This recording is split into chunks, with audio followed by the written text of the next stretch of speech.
my name is Juan Pablo. Welcome again to a new YouTube video. In this time, I want to show you a very interesting feature which really has been using across many service provider network, and it's very popular because it helps to optimize the traffic engineering across service provider networks that especially are running segment routing or SRv6. And this feature is a key factor feature for improving SLA for the customers. Without going beyond, we will talk about today about perform measurements. So I will just scroll it up here. So the feature is performance measurements. Okay, I'll just real quick change to green color here. So this is a feature that we will talk about. Basically, what this feature does, well, in just short words, the feature allows to calculate what is the latency from the link crossing the devices.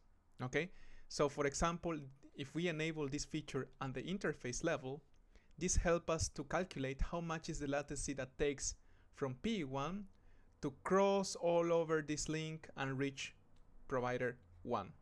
Okay, so it helps us to calculate the one-way latency from the perspective of P1. Okay, and why this is really important in service provider network? Because sometimes, and this is actually, I believe, one of the requirements why segment routing is very powerful compared to MPLS LDP, because obviously some customers want to improve their SLAs, okay? They want to have a better treatment of their traffic because probably their application is much more sensitive to latency, to loss, for example, so they are able to pay more, but they want to ensure that their traffic will be going with a low latency or even no packet drops at all. Okay, so these are basically the IP SLAs for that particular customer requirements. So an SLA for a customer, let's say in this case C1, it can be that they want to have the low latency path or the low latency across the network. They want always to go over the paths that are with a minimal latency. Another IP SLA for this customer can be that they want to have low packet drops. Okay, low packet drops. So those are IP SLAs basically that are requirements from the customer that the provider can basically offer and sells to the customer. Okay, so if we ensure, for example, that the traffic from the customer C1 until reaching, let's imagine that we have here another device that is C2. If we ensure that the traffic from C1 to C2 for that customer will be going over the paths that are low latency, then eventually we can charge more our customer that wants that specific priority preference. Okay, so how to translate this business requirement of providing prioritization across the network with low latency values across the infrastructure for that particular customer? Well, service provider network that currently run segment routing or SRv6 needs to make a choice of a feature or select a feature that helps to measure the latency across the network, right? If we want to provide the low latency end-to-end, we need to have a feature that will be able to measure this latency. And that feature comes back to the first point that we talked in the very beginning, is perform measurements. Perform measurements, as we briefly introduced in the beginning, right? Perform measurement helps exactly to that. It helps to calculate that every device in the network, so in this case I have P1, P3, provider 3, provider 2, provider 1, it helps that every device in the network will calculate the latency that they take for crossing a particular link. So, for example, provider 1 will calculate the latency that he takes to reach this link here. Let's say it's 2 microseconds, just to put an example. Provider 1 also will calculate the latency that it takes to reach XR9K 1. So let's say this is 2 microseconds. Okay. In our case, the first example, XR9K 1, will calculate this latency as well that takes to reach provider 1, let's say 3 milliseconds, and also will calculate the latency that from his perspective takes to reach provider 2. Let's say this is 4 microseconds. So every device in the network will calculate in this way. What will give us all of that information? Well, as you know, the IGP that is link state, for example, ISIS or OSPF, they are aware of all what is happening in the network. So every device will calculate the latency that they require for crossing that particular link. And once they calculate this latency using this feature, they will export those values into the ISIS and OSPF. Okay, those values are exported in ISIS as TLBs and the same in OSPF as a LSA opaque. Okay, so this feature works in conjunction with the IGP to propagate the latency across all the links in the network. And that's basically how every device that sits in the network, for example, provider H1, knows what is the latency from P1, for example, to reach P3. Or he knows also what is the latency from provider 2 to reach provider 3. Because the performance measurement protocol enabled in every single device allow the device to export that latency and to be propagated through the IGP protocol. Now, since P1 knows the network, so let me just delete everything real quick, so we will do a quick example here. So let's put an example again. Since P1 will know the latency of every single link in the network, so let's imagine that we'll just create random latency here. Let's imagine that this link from P1 is 2 microseconds and from provider 1 as well. So we will just put the same value. This is 3 microseconds, this is 4 microseconds, this is 1 microsecond, this is 1 microsecond. We will put here actually 4 just to put an example, or even 5. Let's put 5 here. This link between provider 1 and provider 2 will be 5 milliseconds. This one 2 milliseconds, 4, 1, 1. So since provider 1 knows all the information of the latency, because performance basically export to the ISIS, and P1 of course is in ISIS domain, so he knows the information of all the devices in the network.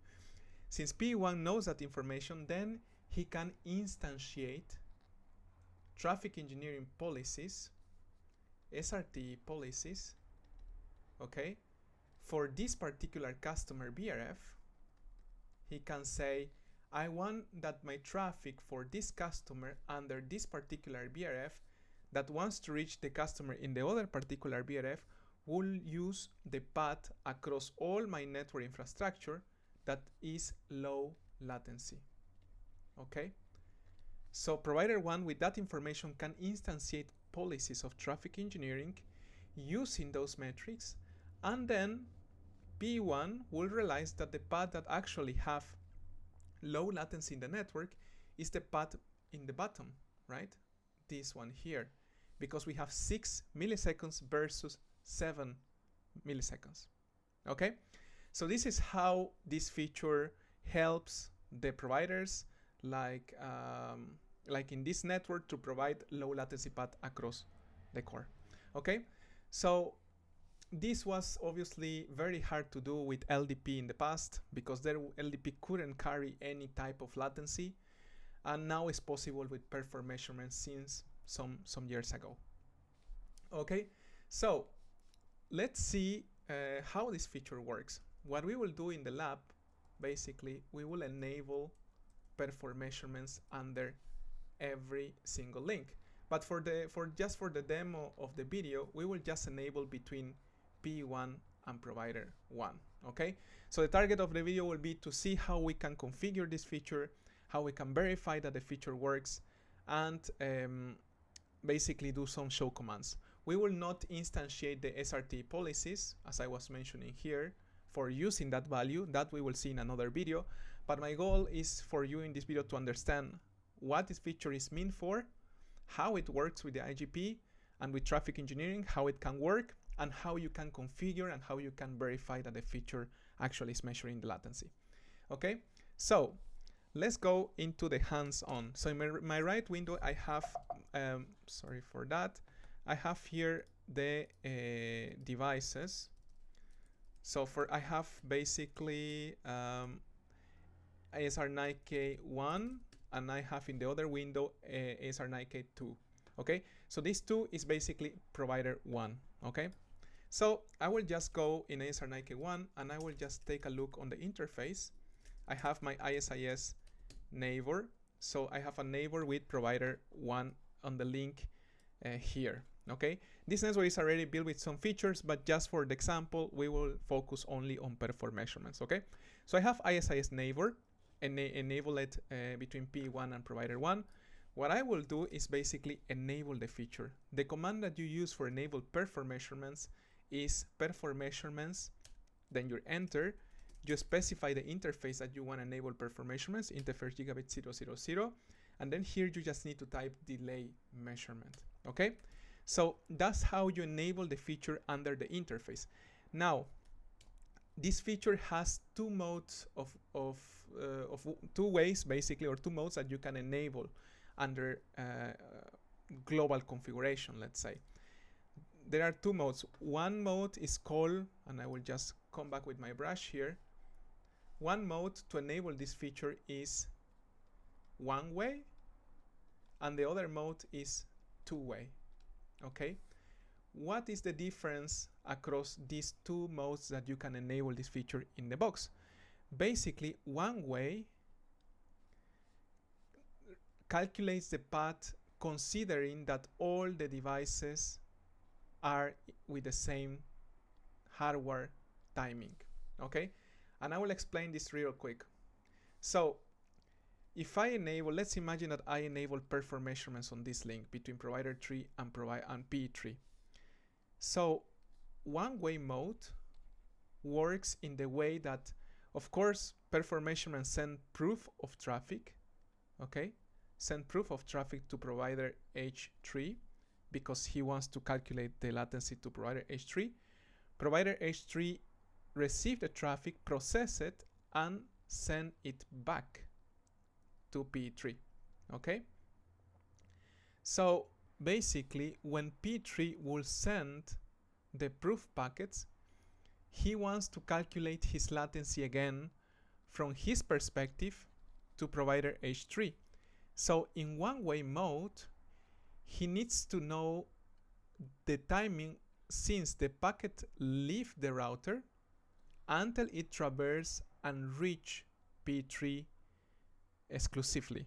Okay, he doesn't care how much time P3 process the packet internally and then send it back.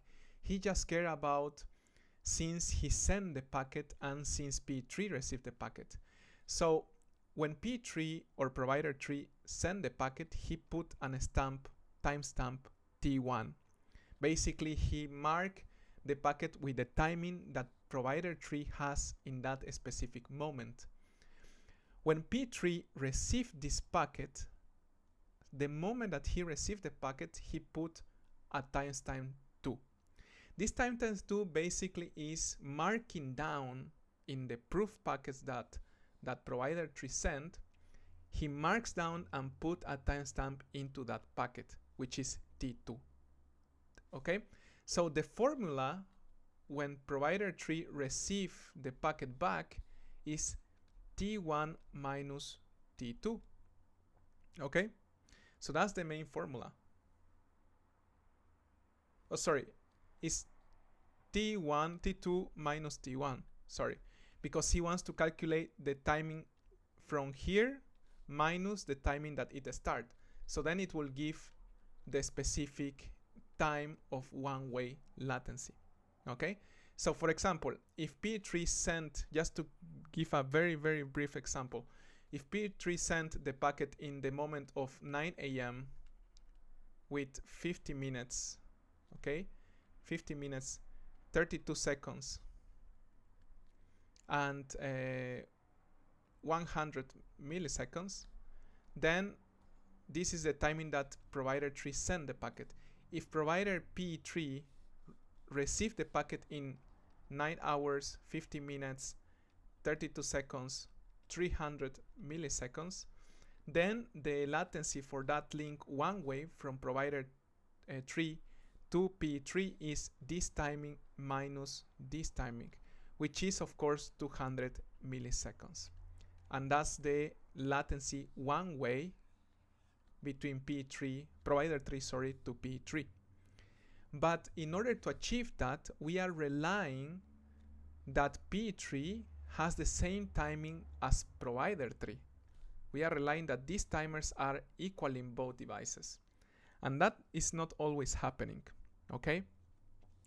That's why in order to have the hardware timing between both devices, we need to have a protocol that can do that. And that protocol is basically PTP, Precision Time Protocol, okay? So if we want to enable one way, we need to have PTP enabled in all the network in order to ensure that this value will be accurate. We need to play with more accuracy, okay? Why PTP is very useful? Because PTP provides also microseconds and nanoseconds as well, okay? So that's why it's a feature that is the most adequate when we use one way, because we want to have a very precise information, okay? Now, this is how it works in one way. How it works in two way. Let me just delete a little bit here more. So basically in two way, provider 3 send the packet to provider E3, okay? So when it send the packet, it allocated timestamp 1. When P3 receives the packet, P3 allocates the timestamp 2, sorry. That is basically the time that the packet arrives to P3. When P3 forward the packet back to provider 3, he puts here the time that he sent, he put a timestamp 3, and provider 3, when receive the packet back, he puts a timestamp 4. Now, in two-way mode, we don't care that both devices have the same timing, okay? We don't care that both devices have the same timing as in one way.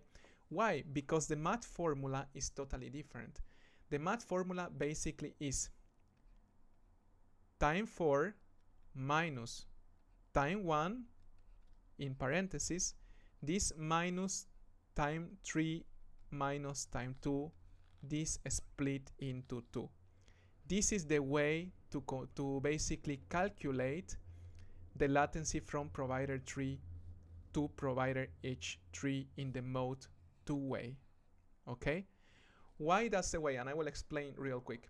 We want to make sure that the timing that we receive the packet back, we want, of course, to reduce that and find the difference when the packet went out as well. So that's why we put T4, sorry. So when we receive the packet back minus T1, so we want to calculate how the timing is between the packet sent and receive. With that amount, we want to also reduce the time that provider H3 took to process the packet internally, okay? Because that timing doesn't add any plus to our one-way delay that we want to find from provider 3 to P3. We don't need to have this timer or this delay here. There can be some delay over there.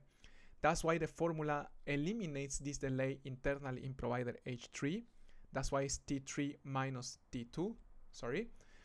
And by this formula on the top, we have the timing that the packet was sent and received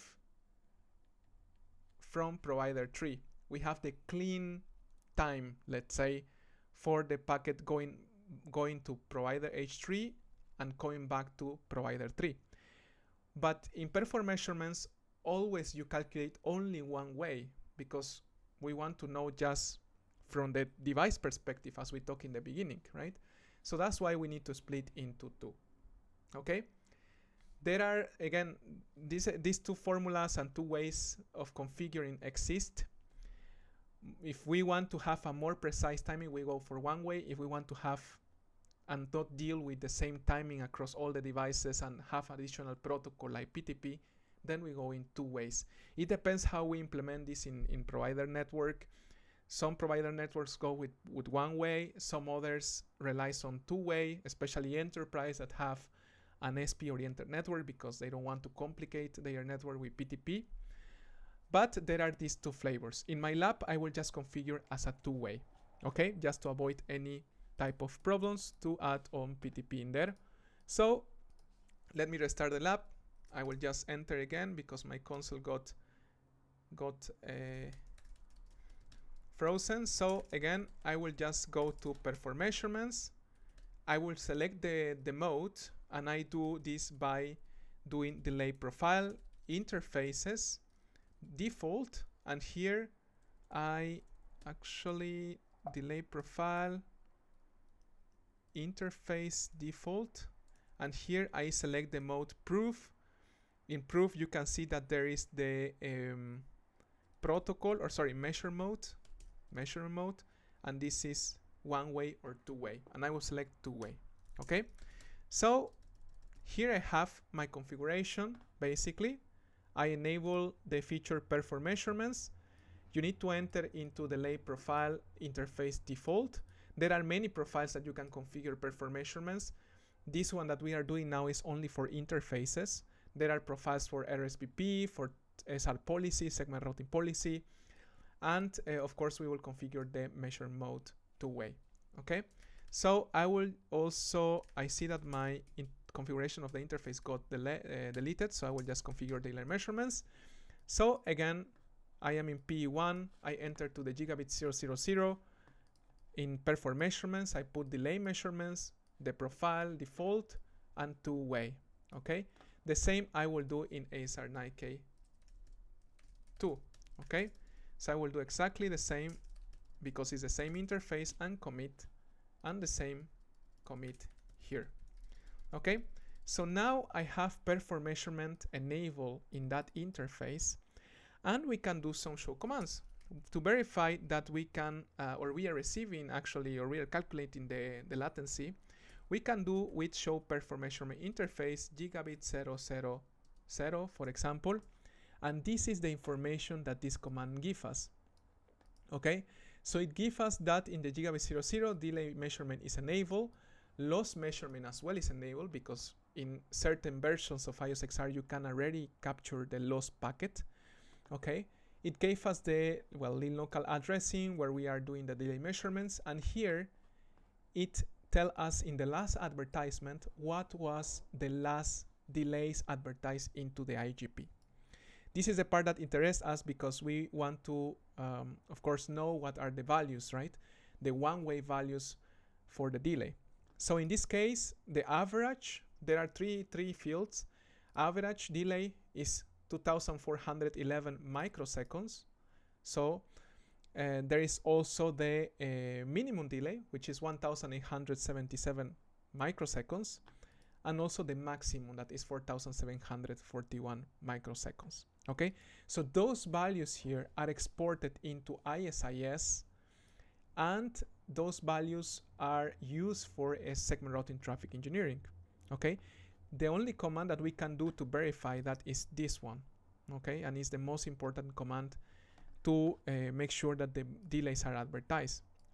Let's go to XR9K 2. Show the same command, show perform measurements, interface gigabit 00. And actually here we have similar values, but of course it's a little bit different, but in the same range. So this tells us as well that XR9K2, which is provider 1 in our picture, in the left side is also enabled with both and advertising these 3 delays into the IGP. How we make sure that this is advertised into the IGP? Well, we can go to one of these devices, for example XR9K1, and we can take a look in the database of ISIS. Show database verbose, for example. In my case, I only have 3 devices in ISIS for the moment, so I will just check what this device specifically have into the ISIS. This provider router is basically XR9K2, my provider 1 in the picture, and I put details, and then here you can see that this device is advertising in 2 different interfaces. In our example, we just configure one. Okay, so it's advertising the metrics of, which is this one, it's advertising the metric of the delay into the ISIS. Okay, it's advertising 3 of them: average, minimum, and also the delay variation. and maximal delay as well. Okay, so those values for the delay are being advertised and in segment routing traffic engineering we can use, or is always using, the minimum latency. Okay, so that was the video for today. I wanted to show you what this feature is meant for, how it works, what are the two ways that you can configure this feature, how you can implement it, what are the commands that you need, and how you can verify that actually is working. In another video, we will see how you can create a traffic engineering policy so you can make use of this latency and basically define your SRT policies. Thank you very much for watching, and see you in the next video.